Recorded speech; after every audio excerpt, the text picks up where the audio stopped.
So Zohran Mamdani just became the first Muslim mayor of New York City. And 50 Cent, who is a New York native, is not too happy about that.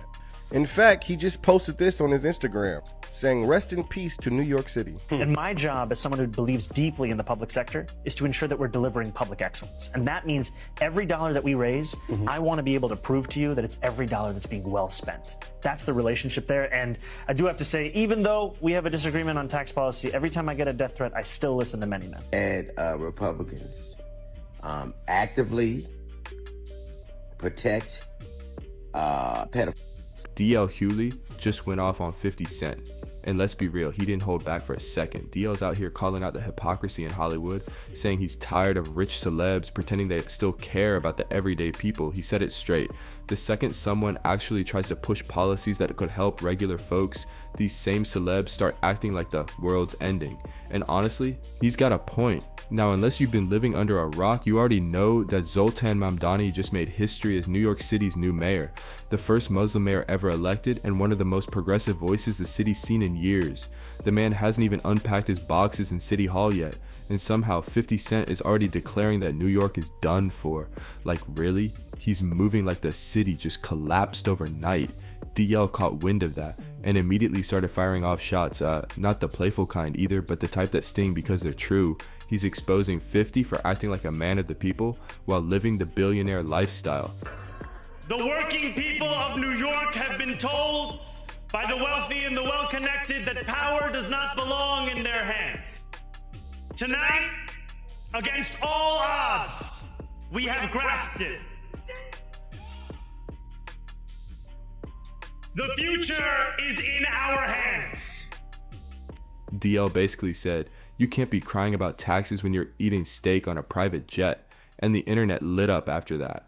People start calling out 50's double standards, saying he loves to post about getting the bag, but suddenly panics when policies shift towards helping those who don't have one. So here's where it all started. Zohran Mamdani's historic win. The man's campaign was all about rent freezes, affordable housing, and free public transit, things that could actually make life easier for working families instead of giving more breaks to the already rich. But that's exactly what triggered 50. Right after the election results came in, 50 hopped online and posted a photo of a tombstone that said RIP NYC with the year of death marked as 2025. Like, bro, chill. The man's just trying to fix the system. Oh, not bury it. After that little online meltdown, 50 Cent decided to double down and post a picture of himself out to dinner with his crew, captioning it, "Escape NYC, from New York, hit the road. All the roads lead to Shreveport." Like, he really meant it. He's making it sound like New York's a sinking ship, and he's the last one escaping with the lifeboat. And if you don't already know, Shreveport isn't just some random city he picked. It's the spot where 50's been building his brand new empire. See, down in northwestern Louisiana, 50's turning Shreveport into his own version of Hollywood. Through G-Unit Film and Television, he's leased massive studio spaces, announced a $50 million entertainment district, and is out here calling it the new heart of his business kingdom. Here's what's interesting to me. So Mamdani is going to be the new mayor of New York, 34-year-old kid. Like I said, I live in New York. I couldn't vote in that election, but if I could, it would have been an easy choice. But here's what I really don't understand. The man who is actively trying to use hunger to get his political way, saying that people won't have food unless they do his political bidding, is saying that the man who wants to make rent cheaper, public transportation cheaper, and food cheaper is the one who is ruining America. So the man who wants to starve you to get what he wants thinks that the dude who wants to feed you, house you, and get you make you able to get around cheaper is the horrible one. That tells you everything you need to know about where we are. Basically, he's telling everyone that if they want to work with him, chase opportunities, or get a piece of his next big project, they better start packing their bags for Shreveport. He's painting it like the new city of dreams, except this one's got his name stamped all over it. But here's the real question everyone's asking. Why is 50 so pressed about Mamdani's win? The man hasn't even been sworn in yet, and 50's already acting like it's the end of New York. Turns out, it's all about the money. Mamdani's new plan hits the rich where it hurts. He's raising the income tax by 2% for anyone pulling in over $1 million a year and bumping the corporate rate to around 11.5% exclamation mark. He's also talking about fixing that broken property tax system that's been letting billionaire penthouses pay less than families in the Bronx. Mamdani even said he wants to shift the tax pressure off working class neighborhoods and onto those luxury streets like Central Park South, the same ones where condo owners get tax breaks for living in buildings worth more than most people will ever see in their lives. And that's what set 50 off. He's mad because for the first time someone's calling out how unfair the system's been. And instead of joining the conversation, he's out here crying RIP NYC like it's a funeral. The funniest part, the internet didn't let him slide. People tore him up in the comments, calling him out for acting like a victim while sitting on millions. They basically said, "You're not escaping NYC, you're escaping taxes." And the whole comment section turned into a roast session he couldn't run from. The comment section went absolutely wild after 50's post. It turned into a straight up drag fest. People were flooding his page, calling him out for being a sellout and forgetting where he came from. One user said, "Guy who sold crack to his community suddenly cares about their well-being." Another commenter came in hot, reminding him that when he got shot 9 times, his hospital bills were covered by taxpayer-funded programs. Someone else chimed in with, "Your grandma was on food stamps." And another person took a savage jab saying, "Won't be long before he's in Tel Aviv kissing the wall, lol. It was chaos in the replies. And 50's usual tough guy energy suddenly went quiet. That's when DL Hughley decided to step in and make things even louder. He dropped a message straight to 50 and he didn't sugarcoat a single word. DL said, "It's wild to see people like 50 who came from the struggle now crying over policies made to help the same folks they used to be." And honestly, that hit hard. He was basically saying, how you gonna build your whole image off surviving the streets, then turn around and cry when someone tries to make things better for the people still stuck in that same grind? DL didn't stop there either. He went on to call out the entire circle of rich celebrities who've been silent about the real issues, like when Trump cut food stamps and literally used hunger as a political tool. DL said none of them had anything to say back then, but now that Mamdani's trying to help working families and fix broken systems, suddenly everyone's panicking like the sky's falling.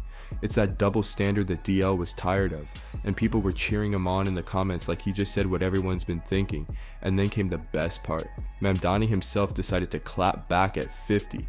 When 50 joked that he paid Mamdani $285,750 just to make him leave NYC, Mamdani laughed it off like a pro and said, "But 50's still mad about those taxes."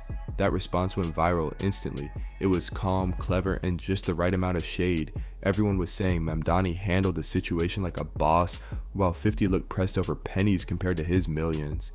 After that, 50 Cent kept the energy going by posting a clip of Mamdani's response right on his IG. What I would say to you, 50, if you are indeed watching, or anyone else who's watching this show, is I continue to think that having the top 1% of New York City, who are making more than $1 million a year, having them pay 2% more for an economic agenda that would transform every New Yorker's life, including their own, is something that is worthwhile. I have to say, even though we have a disagreement on tax policy, every time I get a death threat, I still listen to Many Men. It's true. Well, you take Many Men for motivation. I was going to say your answer sounds a little bit like clickety clank, the money goes into my piggy bank. Wow. And if we had more time, we'd do more 50. And of course, he had to double down with that same caption again.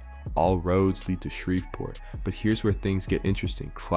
What 50 did there is a textbook example of a scare tactic. Every time someone mentions raising taxes on the rich, these big names start threatening to pack up and leave like they're fleeing the apocalypse. But come on, that bluff is older than disco. New York's been hearing that same "we're leaving" speech since the 1970s. And guess what? They almost never actually go anywhere. Because at the end of the day, they know exactly where the real money flows.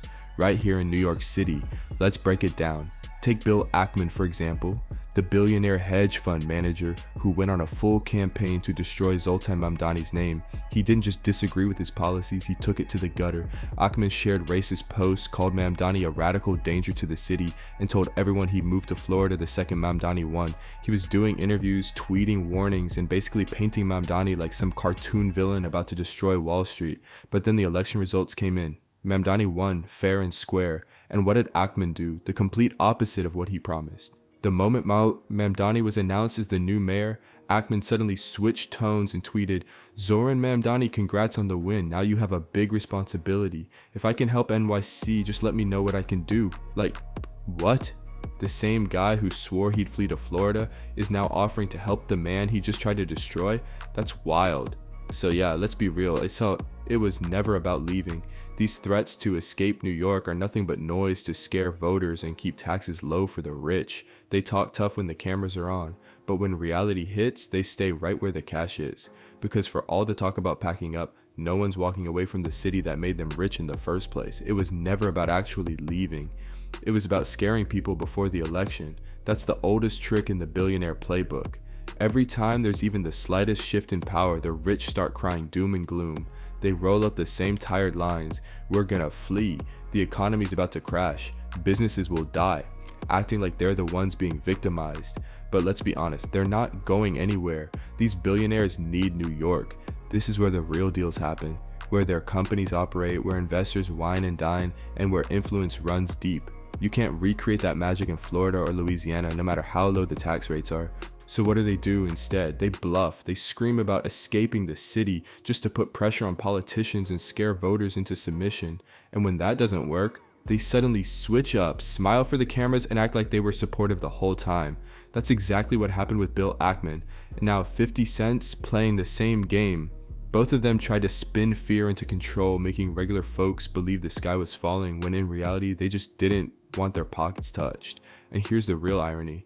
The second you even mention taxing a fraction of their wealth, they start pretending to care about working class struggles. They'll post about protecting jobs and saving the city, but it's all smoke and mirrors, because at the end of the day, they're still right here, sitting pretty and richer than ever. That's the truth they don't want anyone to say out loud. Now about that other claim, when 50 said Mamdani wanted to defund the police, that's pure misinformation. If 50 had actually taken 2 minutes to read Mamdani's policies, he'd know the man never said that. Mamdani talked about rebalancing the city's budget, shifting funds toward housing, mental health, and community development instead of endlessly dumping millions into a police department that still can't stop crime. That's not some anti-police purge, that's common sense. Cities that invest in people instead of punishment see less crime, not more. It's about prevention, not panic, and that's something 50 clearly missed while posting memes about tombstones. And that's a fact, because while 50's whole post plays right into that old fear-mongering story, the one where the rich supposedly pack up and leave the second taxes rise, the only people that fear benefits are the ones sitting at the top.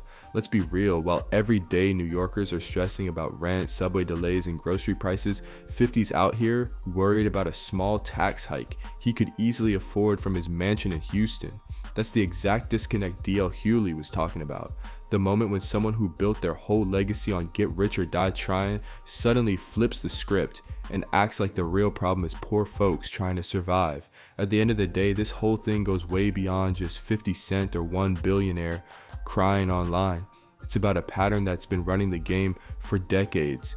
Rich people trying to scare everyone else into believing that progress is somehow dangerous. Every time someone like Mamdani steps up and talks about helping regular people, about fair housing, public transit, and a system that doesn't crush the working class, they lose their minds. It's wild how the idea of fairness shakes the same people who swear they built themselves from the ground up. And the funniest part, the same ones yelling RIP New York are the same ones still here, cashing checks, making deals, and living off the city they claim is dead. They're not leaving, they're just scared to share a little piece of the pie. So what do you think about all this? Do you agree with 50 that Mamdani's plan is going to destroy New York? Or do you think 50's just another one who forgot where he came from once the money started rolling in? Drop your thoughts in the comments, hit that like button, share this video, subscribe if you haven't already, and I'll catch you in the next one.